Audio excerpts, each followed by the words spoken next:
Sudah sempat saya singgung tadi apa saja dampaknya, apa saja konsekuensinya dari diadakannya pemilu serentak, biaya tinggi, biaya mahal. Kemudian masalah SDM juga, merekrut banyak orang, tenaganya betul-betul dikuras selama pelaksanaan pemilu ini. Kemudian juga partai-partai rasanya lebih fokus untuk mempromosikan, untuk memblow up calon presiden, calon wakil presiden yang mereka usung. Tapi tidak visi misi mereka, tapi juga tidak dengan calon legislatif mereka. Kemudian juga masyarakat akhirnya lebih terpacu, lebih termotivasi untuk memilih capres-cawapres, tapi bukan caleg. Dan bahkan juga banyak masyarakat yang tidak terlalu mengenal siapa saja sebenarnya sosok-sosok yang akan mewakili suara mereka, suara rakyat di anggota dewan. Dan akhirnya akibatnya yang tadi sudah sempat Anda saksikan juga, golput deh. Sehingga kemudian ada peningkatan yang signifikan di angka golput, masyarakat tidak memilih dalam pemilu legislatif. Nah, untuk itu apa dampaknya lebih jauh di demokrasi kita dan akankah hal-hal seperti itu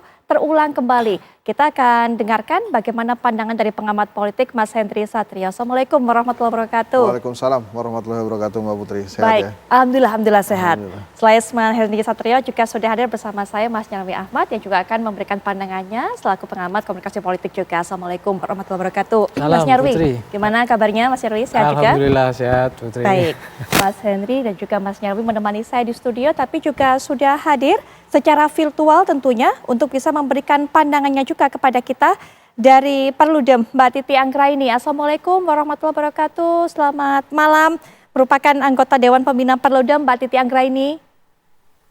Waalaikumsalam warahmatullahi wabarakatuh. Selamat malam Mbak Putri, Mas Hensat, dan Mas Nyarwi. Sehat-sehat semua? Malam Mbak Putri. Alhamdulillah. Mbak Titi, selamat malam. Baik, sebelum kita mulai perbincangan, saya akan bawa Anda terlebih dahulu. Kalau tadi sudah disinggung mengenai golput, tapi berapa angkanya, berapa peningkatannya? Inilah dia, golput pileg dari tahun ke tahun, gelaran pemilu. Anda bisa lihat di sana ada kenaikan 2004, 2009, 14 dan juga sampai 19 dari 24,8% menuju 29,68%, hampir 30%. Bahkan juga lebih tinggi dari suara yang didapatkan oleh partai tertinggi pada saat itu atau pada pemilu 2019. Pendapat Anda, pandangan Anda, ini konsekuensinya salah satunya Mas Henry. Ya kalau ini kan kita lihat secara kasat mata kita bisa lihat pada saat periode kedua itu masyarakat tidak terlalu excited ya.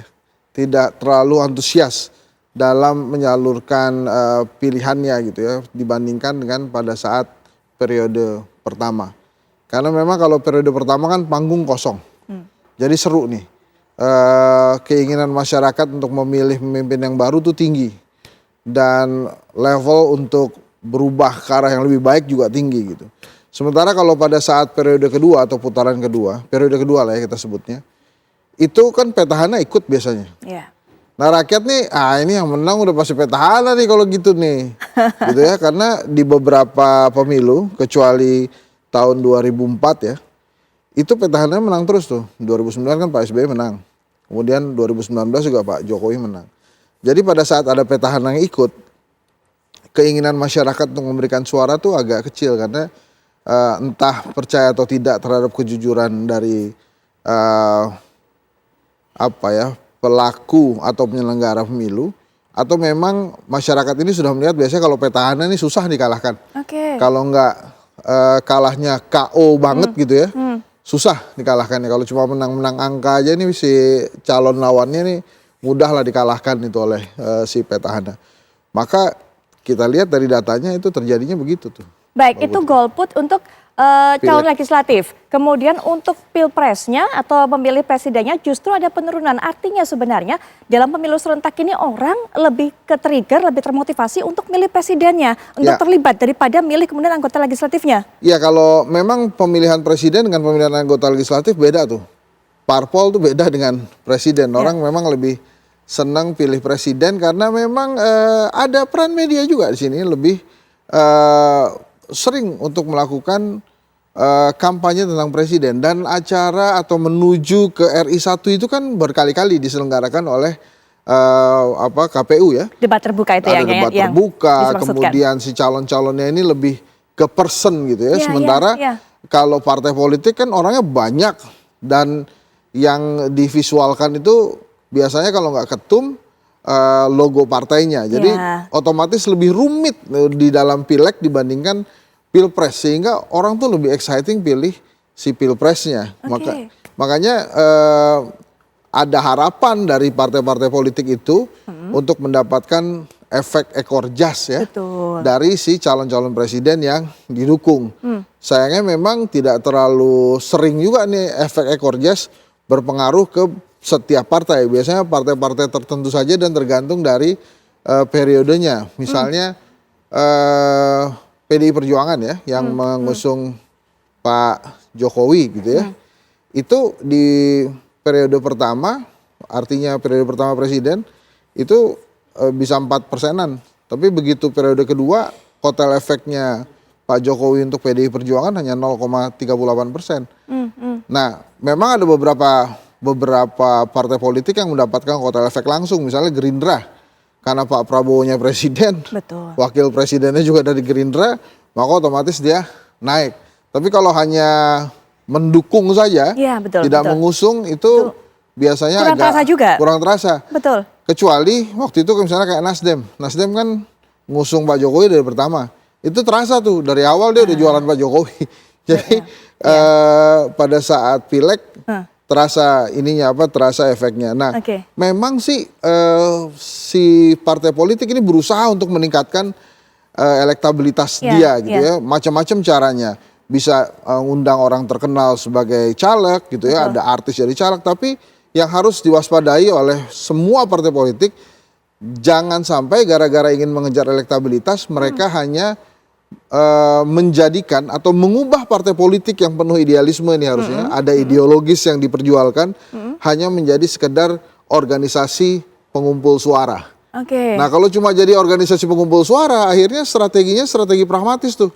Yang penting dapetin suara. Ada caleg yang maju dari dua partai, ya udah deh yang penting caleg yang dipilih gitu juga belum tentu kompeten, yang penting ngetop gitu kan. Ngetop dulu sehingga suaranya dipilih. Itu kalau partai politik sudah mengubah dirinya menjadi organisasi pengumpul suara saja. Baik, untuk meningkatkan elektabilitas, Mas Nyarwi, partai politik menggunakan berbagai macam cara gitu kan. Tapi kemudian yang di blow up itu justru adalah capres pilihannya, bukan caleg-calegnya. Nah, ini yang kemudian membuat masyarakat juga banyak akhirnya yang ketika ditanya gak terlalu kenal partainya atau tidak terlalu tertarik, cuek aja dengan partainya termasuk caleg-calegnya. Gaya komunikasi seperti apa yang harusnya dilakukan oleh partai-partai ini?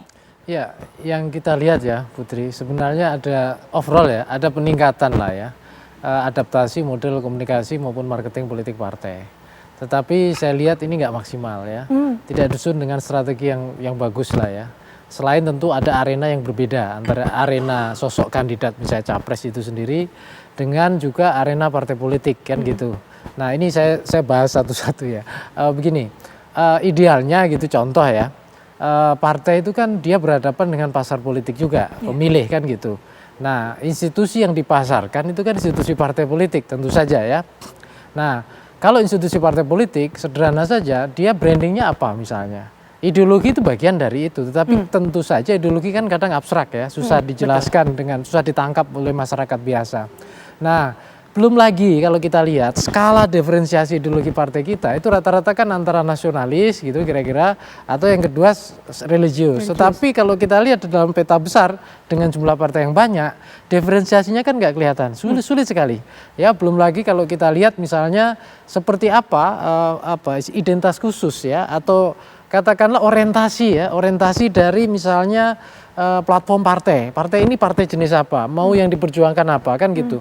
Partai kita overall kan ngikuti catch-all, yang satu bergerak ke isu ini ya sama bergerak ke sini, yang satu ke ini ya sama ke sini semua, nyanyiannya sama kira-kira sehingga gitu. Tidak ada identitas yang menonjol. Ya betul, lagunya sama yang dinyanyikan kira gitu. Kalau masyarakat lagi misalnya di oposisi ya, isu soal pangan, soal harga, ya sama-sama bicara harga, pangan dan seterusnya. Ini isu ini lagi masuk ke isu yang sama, kira-kira gitu. Jadi tidak ada diferensiasi dan itu terjadi. Yang kedua juga konsistensi. Seringkali kan juga susah mendapatkan partai itu menjadi visible, konsisten dengan apa yang diperjuangkan. Begitu masuk di pemerintahan, suaranya berbeda lagi. Ya belum lagi misalnya kalau ada kepentingan-kepentingan tertentu ya.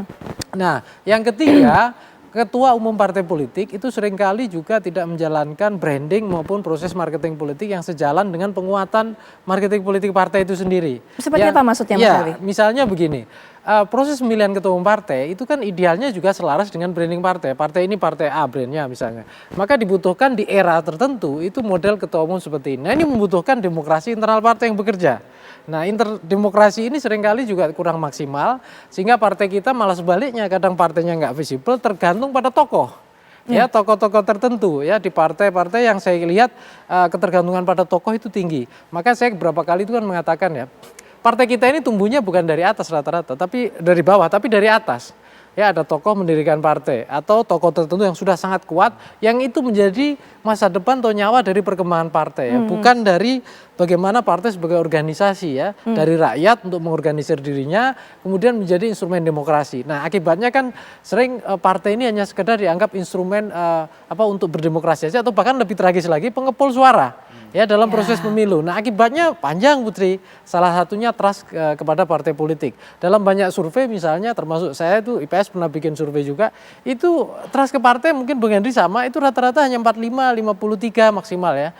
Jauh di bawah lembaga-lembaga yang lain. Belum lagi termasuk trust kepada DPR, kepercayaan gitu ya. Itu juga rendah dibandingkan lembaga negara yang lain. Nah, peran partai itu rata-rata juga tenggelam atau kurang visible. Kenapa? Karena lebih dominan pada tokoh-tokoh public figure partai yang lebih menonjol, termasuk dari masyarakat lebih mudah mengecek kinerja tokoh dibandingkan kinerja partai. Nah, idealnya kan partai menunjukkan, nah, ini partai saya di parlemen kerjanya begini, partai kami di eksekutif ini loh kerjanya gitu, partai kami di tengah masyarakat ini loh bentuk-bentuk kerjanya dan kontribusinya. Jadi partai itu nggak hanya pengepul suara ketika pemilu, nggak hanya papan nama saja, nggak hanya berkat-berkat administratif yang diperlukan untuk nyalek gitu ya, atau pilkada atau sejenisnya gitu, sehingga partai itu betul-betul eksis, hidup di tengah masyarakat gitu. Partai brandnya jelas ya, partai visible hadir melayani masyarakatnya juga. Dan selama ini ada yang berusaha seperti itu, tapi yang menonjol tokoh-tokoh partai yang melayani masyarakat. Jadi partainya juga kurang kelihatan juga seperti itu. Betul, tadi kalau katakan Mas Nyarwi mungkin gampangannya adalah partai-partai sekarang ini sudah nggak ada yang menonjol, nggak membuat orang menoleh, nggak bisa membuat orang begitu, nggak seksi lah, udah gitu nggak konsisten lagi. Kemudian juga Mas Hensat menyoroti bahwa jangan sampai kemudian partai ini menjadi organisasi pengepul suara saja.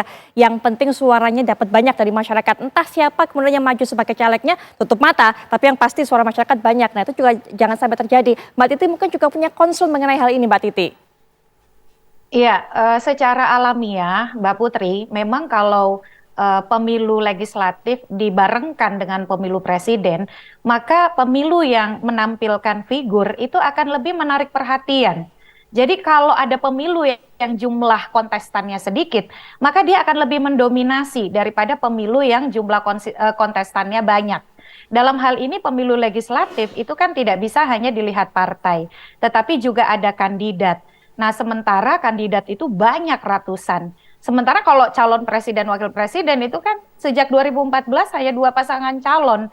Jadi otomatis secara alamiah intensi kepada calon yang lebih sedikit itu akan lebih dominan. Dan memang eksekutif itu selalu lebih menarik perhatian dibanding pemilu legislatif. Jadi kalau kita boleh evaluasi, sebenarnya desain keserentakan pemilu kita juga perlu dievaluasi. Pemilu serentak yang menggabungkan legislatif nasional dan legislatif daerah itu memang membuat kompleksitas kompetisi yang ketika hadir berbarengan dengan pemilu presiden, maka serta-merta pemilu presiden dengan aktor yang lebih sedikit itu lebih menarik perhatian.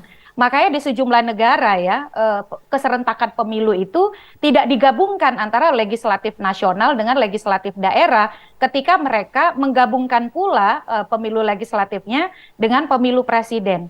Jadi di sini menjadi salah satu faktor yang memang berkontribusi membuat pemilu presiden lebih menarik perhatian karena memang di mana-mana pemilu eksekutif itu lebih mendominasi perhatian pemilih begitu. Yang kedua diperburuk lagi dengan polarisasi, keterbelahan akibat keterbatasan kandidat. Saya kira kalau partai politik dibolehkan mengusung sendiri calon presiden dan wakil presidennya, maka identifikasi kepartaian itu akan lebih kokoh. Jadi misalnya setiap partai mendorong kader-kader terbaik mereka, maka figur eksekutif itu akan melekat pada partai yang mengusulkan dia. Nah, kalau sekarang kan agak susah, apalagi kalau calonnya itu berusaha berada di tengah-tengah, berdiri di atas semua partai yang mengusul dia gitu. Iya, iya. Nah, itu yang kemudian menjauhkan semangat menghadirkan kotel efek. Kan kotel efek dari pemilu serentak itu diharapkan pemilih akan memilih partai politik yang juga mengusulkan calon presiden yang dia pilih. Dan itu akan bekerja optimal kalau tidak ada ambang batas pencalonan presiden. Sayangnya anomalinya kita pemilu serentak tetapi menyertakan ambang batas pencalonan presiden. Akhirnya capres yang diusung oleh koalisi pencalonan itu berusaha berdiri di atas semua partai. Dan partai pun kesulitan mengukuhkan eksistensinya. Nah, itu yang kemudian bertemu gitu, kompleksitas, lalu kemudian identitas kepartaian yang memang diperlemah karena koalisi pencalonan akibat ambang batas pencalonan presiden tadi, ya akhirnya atensi pemilih kita lebih banyak ke pemilu presiden ketimbang kemudian ke partai politik. Ditambah lagi desain kampanye kita memang tidak memberi ruang, misalnya debat antar pimpinan partai. Yang ada itu debat capres dan cawapres, tetapi uji gagasan di antara fungsionaris partai itu tidak difasilitasi oleh KPU. Kalau ada debat itu paling yang ngundang Mas Hensat, beberapa tokoh partai, tidak semua dari wakil partai bisa diundang misalnya. Tetapi yang difasilitasi KPU itu hampir tidak ada. Itu juga yang melemahkan posisi pemilu legislatif di dalam kontestasi pemilu presiden, Mbak Putri. Baik, adanya ruangan kemudian untuk para caleg ini, tokoh-tokoh dari partai politik ini untuk bisa menunjukkan idenya, gagasannya. Karena hingga sejauh ini kalau Mbak Titi catatannya adalah nggak dikasih ruang. Kemudian juga tadi Mas Nyarwi sudah katakan salah satu idenya juga adalah harusnya diperkuat, disampaikan seperti apa branding dari partai politik itu. Nah, adakah saran-saran lainnya apa yang harus dilakukan oleh partai, caleg, sehingga kemudian membuat orang ini juga fokusnya bisa teralihkan, nggak hanya fokus ataupun juga mikir masalah capres dan cawapres saja begitu. Karena begitu pentingnya caleg-caleg akan mewakili suara rakyat di gedung Dewan nanti. Nanti kita akan juga dengarkan bagaimana pandangan dari Mas Hensat, Mas Nyarwi, Mbak Titi kembali mengenai hal ini, tapi setelah jeda kami segera kembali.